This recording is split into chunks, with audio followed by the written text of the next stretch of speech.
감사합니다. 고맙습니다. 드와이트 라이먼 무디라고 하는 이분은 교단에서 정식으로 안수를 받은 목사님은 아니었습니다. 평신도였습니다. 하지만 그는 평신도 설교자로서 19세기 위대한 미국 복음주의 운동을 그리고 대부흥 운동을 이끌어갔던 분이고, 그의 탁월한 설교와 뜨거운 집회를 통해서 정말 수많은 영혼들이 구원을 받았던 위대한 설교자였습니다. 워낙 유명한 설교자다 보니 이 무디 선생과 관련해서 전해지는 일화가 굉장히 많습니다. 그 중에 한 일화를 소개하면은 그분이 했다고 하는 말씀인데, 사실 무슨 정식 설교집이나 기록에 남아있는 것은 아니에요. 그냥 전해지는 일화인데, 이분이 했던 말 중에 천국에 가면 3번 놀란다는 말씀이 있대요. 왜 천국에 가면 3번 놀랄까? 첫 번째로, 천국에 저 사람은 절대 못 올 거라고 생각했던 사람들이 거기에 많이 와 있는 것을 보고 깜짝 놀란다고 합니다.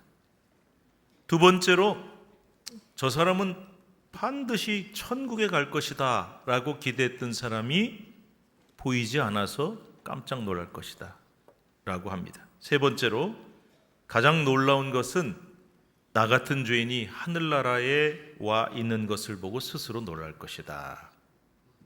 사실 이 얘기가 아까 말씀드린 대로 정식으로 어떤 기록에 나와 있는 것은 아닌데, 이 일화는 우리에게 겸손하라는 메시지를 담고 있죠. 천국에 들어갈 수 있느냐 없느냐는 우리가 판단할 일도 아니고 우리의 기준으로 되는 것이 아니라는 겁니다. 특별히 저 사람 천국에 갈 수 있나 없나 그거 중요한 게 아니고, 판단하지 말고 나 같은 죄인이 구원받아 천국에 들어간 것 자체가 세상에서 가장 놀라운 축복이고 기적이라는 것입니다. 그러니까 우리 모든 그리스도인들은 정말 겸손해야 된다. 함부로 판단하지 말고 내가 죄인임을 고백하자. 우리 모두 하나님 앞에서 겸손해질 수 있기를 바랍니다. 무디 선생에 관련된 일화 또 하나 소개해 보죠. 이것도 역시 전해 내려오는 얘기인데, 어느 날 한 성도가 무디 선생을 찾아왔다고 합니다. 선생님, 혹시 문제 없는 교회가 없을까요? 저는 그동안 여러 교회를 수없이 옮겨 다녀봤지만 문제 없는 교회가 없더군요. 다 문제가 많아서 실망만 잔뜩 했습니다. 아무 문제 없는 교회를 저한테 소개시켜 주세요. 그러자 무디가 이렇게 말했다고 합니다. 그런 교회 있으면 나한테 좀 소개해 주세요. 그 교회 다니게. 그런데 혹시 그런 교회가 있다고 해도 당신한테는 소개시켜 줄 수가 없다고. 아니 왜요? 그것은 당신이 그 교회로 옮겨가는 순간 그 교회에 문제가 일어나기 시작할 것이기 때문입니다. 툭하면 이게 마음에 안 들고 저게 마음에 안 들고 교회를 이리저리 옮기는 철새와 같은 성도이기 때문이다. 좀 씁쓸한 이야기죠. 이 일화가 정말 무디 선생이 했던 말인지 또 이렇게까지 말했는지 정확한 여부를 확인하기는 어렵습니다. 다만 이 일화가 우리에게 말해주는 교훈이 어떤 것인지가 중요하겠죠. 여러분께 한번 묻겠습니다. 여러분, 세상에 문제없는 교회가 있을까요? 한번 대답해 보세요. 문제없는 교회가 있을까요? 이런 얘기하면 여러분 중에 걱정하는 분도 있을 것 같아요. 혹시 우리 교회 무슨 문제가 요즘 생겼나? 곧 전교인 수련회도 가야 되는데 큰일 났네. 이렇게 생각할 분이 있을지 몰라요. 그 얘기하는 거 아니고요. 여러분, 우리 교회 좋은 교회입니다. 신천교회 참 좋은 교회예요.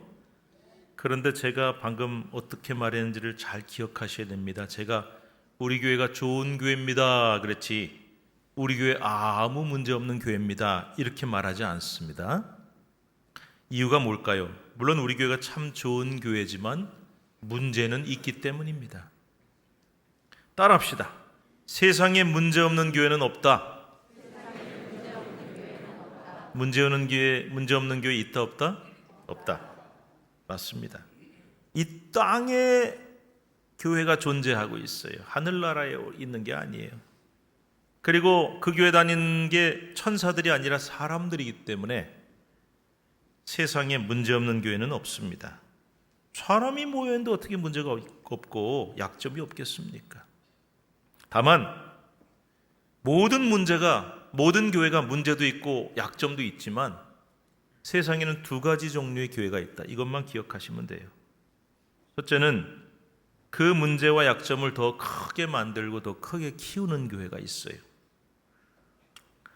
부부싸움도 보면 사소한 데서 시작되잖아요. 교회도 보면은 사실은 작은 데서 문제가 시작이 되는데 감정이 상하고 편을 가르고 하다가 문제가 커집니다. 시끄러워집니다. 교회가 조각조각 갈라지기도 하고 쪼개지기도 합니다. 이런 교회는 정말 큰일 나죠. 미래가 없습니다. 그런데 반대로 문제는 있지만 약점은 있지만 그 문제와 약점을 더 키우지 않고 잘 해결해 나가는 교회가 있습니다. 바로 이런 교회가 좋은 교회입니다. 좋은 교회는 문제가 없는 교회가 아니에요. 다 있어요. 그러나 방금 말씀드린 것처럼 그 문제를 키워가고 더 큰 문제를 만드는 것이 아니라 그 약점과 문제를 잘 해결하고 그리고 그 교회가 장점이 있을 거 아니에요. 그 장점을 잘 키워가는 교회, 그런 교회가 바로 좋은 교회입니다. 우리 신촌교회가 그런 좋은 교회 될 수 있기를 축복합니다. 그런데 말입니다. 물론 세상에 이렇게 문제없는 교회는 없지만 그래도 제일 좀 문제가 작은 교회가 있을까? 제일 모범이 되는 교회가 있을까? 오늘날 우리 모든 교회가 닮고 싶어하는 샘플이 되는 교회는 없을까? 이게 우리 모두의 질문이죠. 그래서 제가 한번 찾아봤어요. 성경에 이 교회가 있더라고요. 그런 교회가. 자, 예루살렘 초대교회. 예루살렘 초대교회도 문제가 있었어요. 그런데 참 좋은 교회입니다. 또 요한계시록 2장 3장에 보면은 소아시아 7교회가 나오는데 그 중에는 책망만 받은 교회도 있고 칭찬과 책망을 같이 받은 교회도 있고 칭찬만 받은 책망이 없는 교회가 있는데 서머나 교회와 빌라델비아 교회 두 개. 뭐 그렇다고 이 교회가 아예 약점이나 문제가 없었겠냐? 그건 아닌데 그래도 칭찬만 받았다.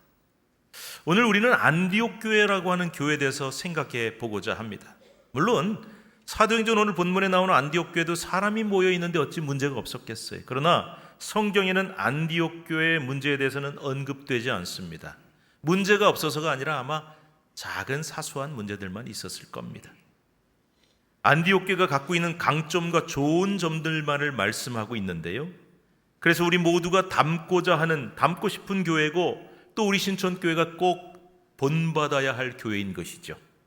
자, 그렇다면 안디옥 교회는 어떤 교회였을까요? 어떤 강점을 가지고 있을까요? 사도행전에 보니 이 안디옥 교회는 귀한 강점 5가지를 가지고 있었습니다. 첫 번째 안디옥 교회의 강점은 무엇이었을까? 한번 같이 읽어봅시다. 박해를 통해 최초로 세워진 이방 교회였다는 겁니다. 자, 오늘 본문인 사도행전 11장 19절부터 21절 말씀 함께 읽겠습니다. 시작. 그때에 스데반의 일로 일어난 환란으로 말미암아 흩어진 자들이 베니게와 구브로와 안디옥까지 이르러 유대인에게만 말씀을 전하는데 그 중에 구브로와 구레네 몇 사람이 안디옥에 이르러 헬라인에게도 말하여 주 예수를 전파하니 주의 손이 그들과 함께 하심에 수많은 사람들이 믿고 주께 돌아오더라. 예루살렘에서 박해가 일어납니다. 스데반 집사가 돌에 맞아 순교합니다. 그리고 혹독한 박해가 이어져서 예루살렘에 있던 초대교회 성도들이 박해를 피해 뿔뿔이 흩어지는 일들이 생겼는데 그들이 수리아, 오늘날의 시리아 지역에 있는 안디옥이라는 도시까지 가서 복음을 전하고 교회를 세우게 되었습니다. 이 교회가 바로 안디옥 교회입니다. 물론 박해와 순교는 고통스러운 것입니다마는 그 박해와 순교를 통해서 그런 아픔을 통해서 하나님이 이 성도들을 흩어지게 하셨고 온 세계에 흩어져 복음을 전하게 하시고 교회를 세우게 하셨던 것입니다. 하나님은 참 신기한 분이신 게요. 그냥 아무 문제 없도록 가만히 놔버려 두면은 아이고 여기가 좋사오니 하고 꼼짝 안 해요. 그런데 어떨 때는 좋은 방법으로도 하시지만 박해를 통해서 억지로 흩어지게 하셔서라도 사방의 세계 끝까지 가서 전 세계 복음을 전하고 교회를 세우게 하시는 그런 일도 하십니다. 그러므로 여러분, 오늘 지금 나한테 고난과 실패가 닥쳐왔어요. 그래서 내가 너무 힘이 들어요. 그런데 그것을 바라보는 성도들이 두 가지 종류가 있어요. 근시안적으로 보면서 눈앞에만 보면 고난과 아픔만 보이죠. 힘들어 죽겠죠. 그런데 좀 멀리 바라보면서 지금은 힘들지만 하나님이 이 일을 계기로 해서 뭔가를 계획하고 계시는구나.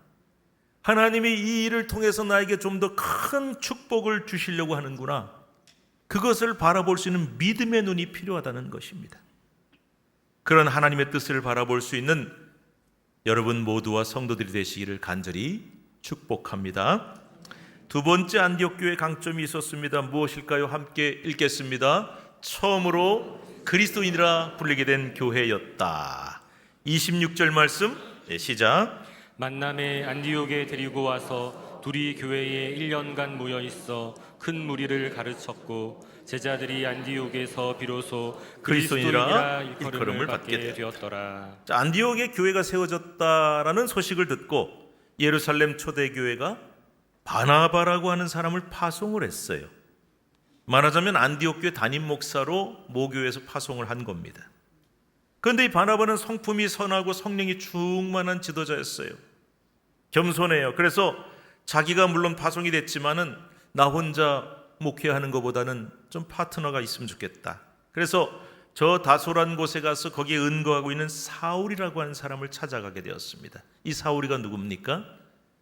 예수 믿는 사람들을 그토록 박해하던 박해자, 핍박자였어요. 그런데 저 다메섹 도상으로 달려가다가 부활하신 예수님을 만나 그만 거꾸러지고 그래서 다소란 곳에 은거하고 있는데 이제 이 바나바가 가서 이 양반을 픽업을 한 거예요. 그래서 자, 우리 같이 목회하자. 그래서 바나바, 바울 두 사람이 마음과 능력을 함께 모아서 협력 목회를 요즘 말로 하면 하게 된 겁니다. 탁월한 두 사람의 지도자가 세워져서 1년 동안 성경을 잘 가르치고 성도들을 말씀으로 가르쳤더니 안디옥 교회가 크게 부흥하게 됐어요.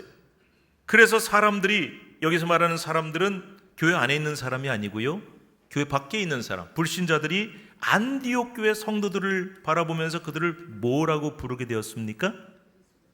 바로 그리스도인이다. 이 그리스도인이란 말은 불신자들이 붙여준 별명이에요. 이 그리스도인이란 말이 헬라어로는 크리스티아노스라고 되어 있습니다. 여기서 영어 무엇이 나왔을까요? 크리스찬이라는 말이 나왔죠. 근데 여러분, 이 크리스티아노스, 그리스도인이란 말이 전에도 설명드렸지만 이게 본디 좋은 뜻이 아니었어요. 우리말로 딱 뭐에 해당이 되냐? 예수쟁이.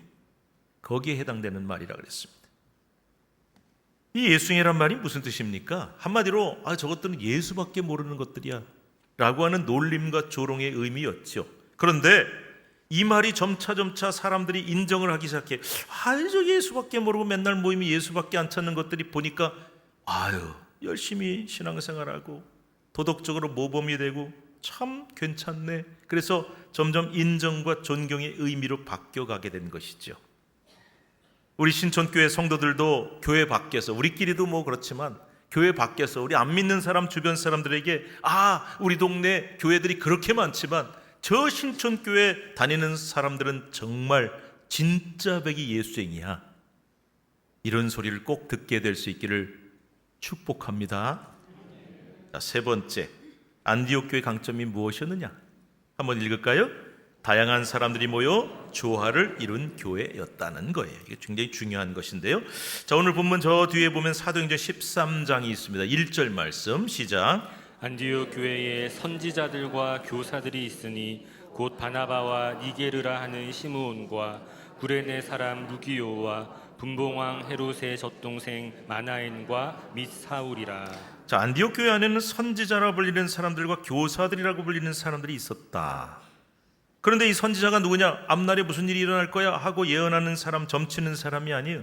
구약시대 예언자들처럼 하나님의 말씀을 전하는 영적으로 뛰어난 지도자들이 있었다는 겁니다. 그리고 교사는 교회학교 교사만 뜻하는 게 아니에요.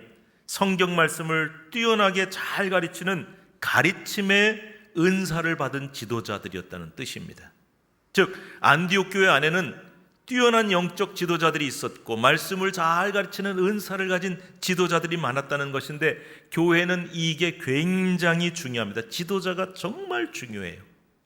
그 교회가 어떤 지도자를 만나느냐, 그래서 목회자와 장로님들과 직분자들이 그 교회의 뛰어난 영적 지도자로 잘 세워지고, 그 교회 목회자들이 말씀을 잘 전하고 잘 설교하고 가르치는 말씀의 은사를 받는 것이 절대적으로 중요합니다. 이런 지도자들이 세워져야 그 교회가 발전하고 부흥할 수 있다는 건 너무나 당연한 길 아니겠습니까? 그런데 이런 안디옥 교회에 훌륭한 지도자들이 많이 있었는데, 그 중에는 대표적인 두 사람, 우뚝 서 있는 대표적인 두 사람, 바나바와 사울, 바울이라고 하는 두 지도자가 있었어요. 기독교 역사상 가장 위대한 두 사람의 지도자 바나바와 바울이 그 교회 목회자로 있었으니, 거장들이 있었으니까 당연히 안디옥 교회는 발전하고 부흥할 수밖에 없었다는 겁니다. 그런데 우리 아까 읽었던 13장 1절 말씀 다시 한번 읽어볼 텐데요, 아까는 이 붉은색으로 강조된 글씨가 있었는데 지금은 좀 다른 내용이 강조되어 있습니다. 우리 한번 같이 읽어봅시다. 안디옥 교회 선지자들과 교사들이 있으니 곧 바나바와 니게르라 하는 시몬과 구레네 사람 루기오와 분봉왕 헤롯의 젖동생 마나엔과 및 사울. 이게 재미있는 구조가요, 5명이 등장하는데 위대한 거장 바나바와 사울이 앞뒤에 딱 포진을 하고 있어요. 그 사이에 3명의 이름이 끼워져 있는데 굉장히 좀 낯선 이름입니다. 저는 성경 읽다가 이 낯선 3사람의 이름에 더 관심이 갔어요. 누구냐? 니게르라 하는 시므온과 구레네 사람 루기오와 분봉왕 헤롯의 젖동생 마나엔, 이 3사람. 사실 이 사람들은 딴 데 안 나와요. 잘 모르는 인물들이에요. 그래서 제가 조금 설명이 필요할 것 같습니다. 자, 니게르라 하는 시므온이라 그랬어요. 니게르라고 하는 말은 검다는 뜻을 갖고 있어요. 그래서 흑인이라는 의미로 이해를 합니다. 여러분 혹시 미국 가시면요, 흑인들 만나면 니거 이렇게 한번 불러보세요. 총 맞습니다. 이 말이 아주 비속어죠. 우리말로 하면 깜둥이, 아주 나쁜 말이에요. 근데 이게 원래 나쁜 말이 아니고 이 니게르라고 하는 말에서 나왔는데, 검다, 얼굴빛이 검기 때문에 흑인이다, 이렇게 보시면 돼요. 아, 이 사람은 흑인이었구나. 그리고 또 구레네 사람 루기오라 그랬는데, 이 구레네란 곳도 구레네 시몬 아시죠? 저 북아프리카 오늘날 리비아 동부 지역이니까, 자, 시몬은 흑인이었을 거다. 루기오도 북아프리카 출생이었을 것이다. 또 한 사람이 등장하죠. 분봉왕 헤롯의 젖동생 마나엔. 젖동생이란 건요, 같은 엄마 혹은 같은 유모에게서 젖을 같이 먹고 자란 형제 같은 사람. 그러니까 이 마나엔이라는 사람은요, 어렸을 때부터 헤롯 왕과 궁정에서 같이 자란, 같은 젖 먹고 살았던 친구, 그러니까 고위층 귀족에 해당되는 사람이었을 거라는 거예요. 그러니까 여러분 참 신기하죠. 안디옥 교회 안에는 다양한 인종이 있었어요. 피부빛이 검은 사람, 하얀 사람, 동양인도 있었고요. 또 수많은 지역 출신들, 다양한 계급과 계층의 다양한 은사를 가진 그룹이 함께 공존했다는 거죠. 즉 안디옥 교회는 이런 다양한 사람들이 모여서 한 성령님 안에서 아름다운 조화를 이룬 교회였다는 것입니다. 우리 신촌교회도 정말 다양한 분들이 모여 계세요. 그런데 똑같은 사람들만 모여가지고 끼리끼리 잘 모이는 교회가 좋은 교회일까요? 교회들 중에는요, 부자들만 많이 모여있는 교회도 있어요. 진짜로 있습니다. 또 지역적인 특성 때문에 좀 가난하고 어려운 분들이 주로 많이 모이는 교회들도 있습니다.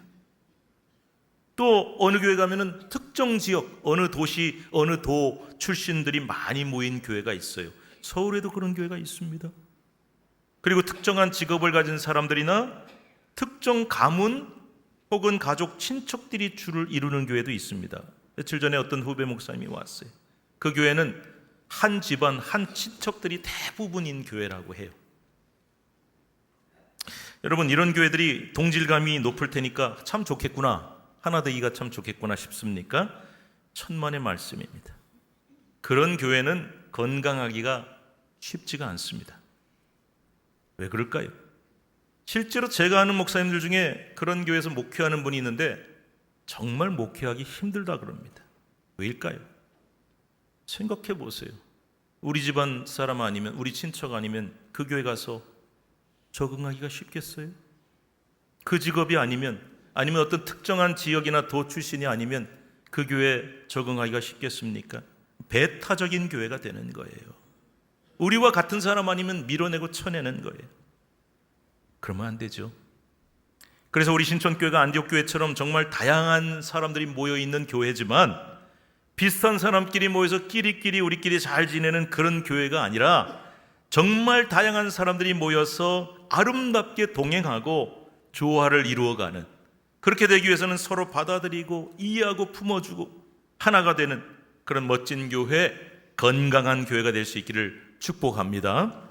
네 번째 안디옥 교회 강점이 무엇이었느냐? 자, 읽어볼까요? 봉사하고 나누고 섬기는 교회였다. 사도행전 11장 28절부터 30절 말씀 시작.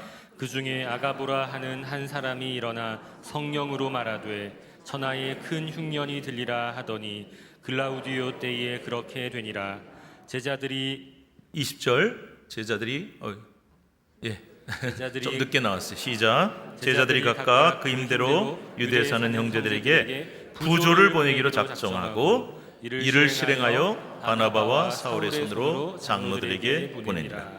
왜 안 읽으시나 그랬어요? 화면에 안 나와서. 여러분, 여기 부조라는 말이 강조되어 있었어요? 어디 상가에 가서 내는 부조인가? 그게 아니고 헬라어로 디아코니아라고 되어 있습니다. 여러분 아마 이 말 다 들어보셨을걸요? 오늘날도 교회가 하는 봉사를 디아코니아라고 부릅니다. 헬라어입니다. 자, 안디옥 교회는 우리 교회가 어떻게 하면 부흥할까, 어떻게 하면 성장할까, 여기에만 관심 가진 게 아니라 당시에 로마 제국 전역에 큰 흉년이 휩쓸고 지나가고 있었어요. 기근이 일어나서 수많은 사람이 굶어 죽어가고 있어요. 그런데 저 유대 땅에 사는 우리 믿음의 형제들, 우리의 어머니 교회 같은 그 교회 성도들이 너무 힘들고 굶어가니 부조를 보내자, 즉 구제 헌금 혹은 구호 물품을 보냈다는 뜻입니다. 디아코니아, 섬김과 봉사가 얼마나 중요한지 여러분도 잘 아실 겁니다. 우리 교회가 이미 디아코니아를 열심히 하고 있어요. 강동교회 국내 선교도 하고 가서 봉사하고 산불 피해 교회 구제 헌금도 열심히 모아서 보내고 겨울에 되면 또 연탄 나눔도 하고 정말 말로 다 설명할 수 없는 많은 섬김과 봉사를 위해서 우리는 애쓰고 있습니다.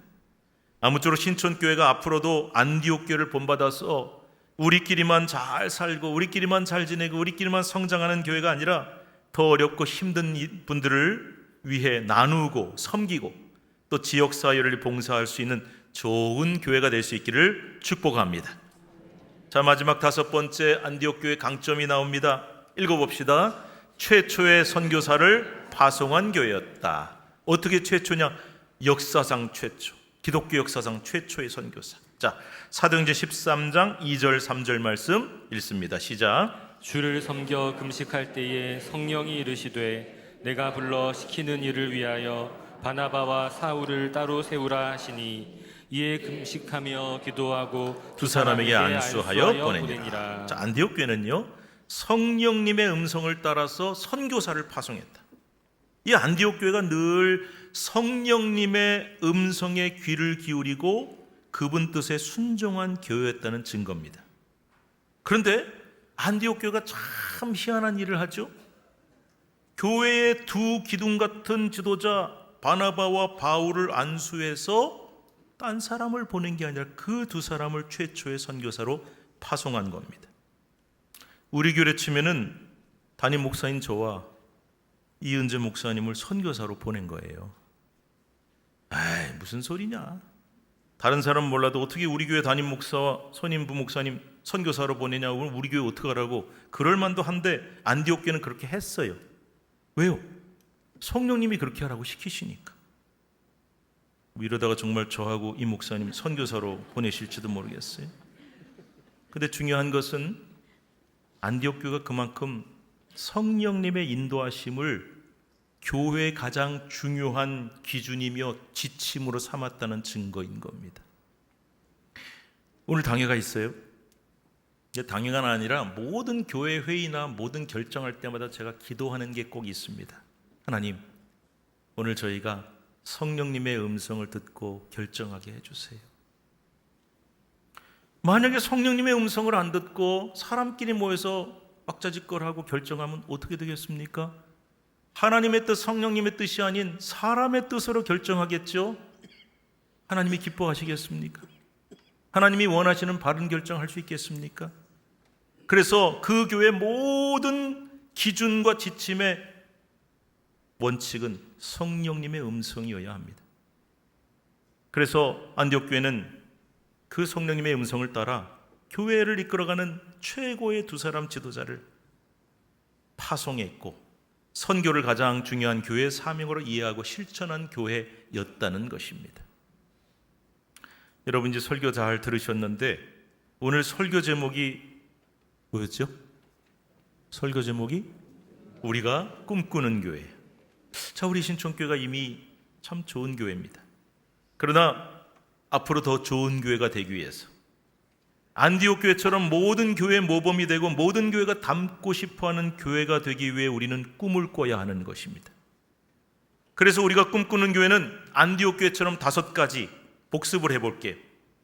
제가 좀 해석을 했습니다. 첫째, 고난이나 실패를 통해서 오히려 더욱 건강하게 세워지는 교회가 되어야 한다. 사람이 모여있는데 어떻게 실패가 없겠어요? 사람끼리 모여있는데 어떻게 어려움이 없겠습니까? 우리도 어려움을 겪었고 실패도 있었습니다마는 그것이 더 커져서 교회가 어려워지는 것이 아니라 그 고난과 실패가 오히려 우리를 더 건강하게 세워가는 교회. 두 번째, 참된 그리스도인이라 불려지기에 부족함이 없는 성도들, 그런 교회. 세 번째, 다양한 사람들이 모여 있지만 서로 배척하고 밀어내는 것이 아니라 성령님 안에서 서로를 품고 하나가 되고 아름다운 조화를 이루는 교회. 넷째로, 봉사하며 나누며 섬기는 교회. 다섯 번째, 선교와 전도를 통해서 그 교회의 가장 소중히 여기는 것이 무엇이냐? 영혼 구원. 영혼을 구하는 것이 가장 소중히 여겨지는 교회. 이렇게 될 수만 있다면 우리는 정말 좋은 교회, 아니 좋은 교회를 넘어서 위대한 교회가 될 수 있습니다. 이게 바로 우리가 꿈꾸는 교회의 모습이어야 합니다. 이런 교회를 저와 여러분 모두가 함께 꿈꾸며 함께 만들어갈 수 있기를 바랍니다. 이제 이번 주 금요일 딱 닷새 남았습니다. 8월 1일부터 2일까지 전교인 수련회 있습니다. 지금까지 우리는 여러 달 동안 정말 기도로 수련회를 잘 준비해 왔습니다. 정말 많은 성도들이 참석을 하십니다. 500명이 넘어섰어요. 신청하신 분이. 그래서 이번 전교인 수련회가 숫자도 중요하지만 은혜 중에 잘 하나님께서 인도해 주시고 잘 치를 수 있기를 바라는데, 제가 몇 주 동안 계속 강조하는 게 있습니다. 창립 70주년 됐으니까 뭐 큰 행사 한번 해야 되는 거 아니야? 그래서 그냥 일회성 행사로 딱 멋지게 하고 끝나는 것이 아니라 그렇게 되면 안 돼요. 의미가 없어요. 이 전교인 수련회가 우리 교회의 출발점이며 시작점이 되어야겠다. 우리 신촌교회가 오늘 말씀처럼 우리가 꿈꾸는 교회, 우리가 소망하는 교회가 될 수 있는 새로운 시작의 출발점이며 시작점이 될 수 있어야 된다. 그래서 하나님 앞에 큰 영광 돌릴 수 있게 되기를 간절히 바랍니다. 우리 금요일 8시 50분에 기도하고 9시에 출발합니다. 9시에 출발한다니까 시간 딱 맞춰서 오시지 말고요, 좀 일찍 오셔서 기도하고 출발합시다. 웃으면서 건강하게 만날 수 있기를 바랍니다. 그런데 이번에 많은 분들이 가시는데 목사님 참 어쩔 수 없는 사정으로 못 가게 돼서 너무 죄송합니다 하시는 분들이 계세요. 저한테 죄송할 필요 전혀 없어요. 오히려 제가 죄송해요. 꼭 같이 가고 싶은데 어쩔 수 없는 상황, 안타깝습니다. 그러나 여러분이 있는 그 자리에서 같이 기도해 주세요. 하나님, 저는 이번에 부득이하게 못 가지만 하나님께서 이번 수련회를 정말 성령님 충만하게 이끌어 주십시오. 그래서 우리 교회가 새롭게 출발하는 출발점, 계기, 시작점이 될 수 있기를 바랍니다. 이렇게 마음이 모아지고 기도가 모아져서 우리 하나님이 정말 기뻐하시는 우리의 꿈꾸는 교회가 시작되는 그런 날이 될 수 있는 줄로 믿습니다. 그날 다 함께 웃으면서 만나뵐 수 있기를 바랍니다. 기도하겠습니다. 하나님 감사합니다. 주님의 몸된 교회, 주께서 피값 주고 세우신 우리 교회, 지금까지 70년의 역사 동안 함께 하심을 감사합니다. 이제 우리는 꿈을 꿉니다. 지금도 좋지만 여기가 좋사오니가 아니라 안디옥 교회처럼 정말 하나님이 기뻐하시는 교회, 올바른 가치관과 기준을 가진 교회, 하나 되는 교회, 섬기며 나누며 영혼 구원하는 교회, 어려움도 난관도 약점도 있지만 오히려 더 그것을 통해 건강하게 세워지는 교회, 이런 교회를 꿈꾸며 함께 만들어가고자 하오니 이번 전교인 수련회가 그 계기요 출발과 시작점이 되게 하시고 하나님께서 우리 교회 미래를 활짝 열어주셔서 더 건강하며 하나님이 기뻐하시는 교회, 우리가 꿈꾸며 소망하는 교회를 이루어갈 수 있도록 도와주옵소서. 예수님의 이름으로 간절히 축복하고 기도드리옵나이다. 아멘.